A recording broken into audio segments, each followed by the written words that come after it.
वरहमतुल्लाहि वबरकातुहू नहमदुहु व नुसल्ली अला रसूलिहिल करीम अम्मा बादु फ़अऊज़ु बिल्लाहि मिनश शैतानिर रजीम बिस्मिल्लाहिर रहमानिर रहीम।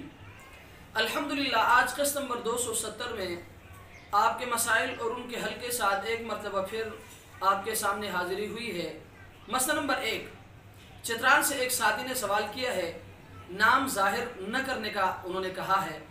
तो उनका सवाल ये है कि सहरी खाने के बाद बीवी से हम बिस्तरी करने का क्या हुक्म है, आया इस सूरत में रोज़े में कोई फ़र्क पड़ेगा या नहीं। तो मसला ये कि अगर सहरी खाने के बाद सुबह सादिक होने में देर है तो बीवी से हम बिस्तरी करना दुरुस्त है।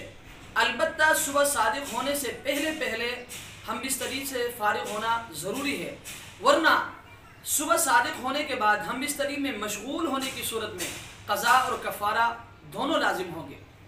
अलबत्ता गुस्ल चाहे सुबह सादिक से पहले करें या सुबह सादिक के बाद करें, दोनों सूरतें दुरुस्त हैं, रोज़े में कोई असर नहीं पड़ेगा। अलबत्ता गुस्ल में इतनी ताख़ीर करना कि फ़जर की नमाज क़ज़ा हो जाए ये मकरूह है, इसलिए गुस्ल में इतनी ताख़ीर न करें। फतावा शामी जिल्द नंबर 2 सफ़ा नंबर 397। अल्लाह तबारक व तआला हमें इस मसले को समझने की तौफ़ीक़ अता फ़रमाए। व आखिरु दावाना अनिल हम्दुलिल्लाहि रब्बिल आलमीन।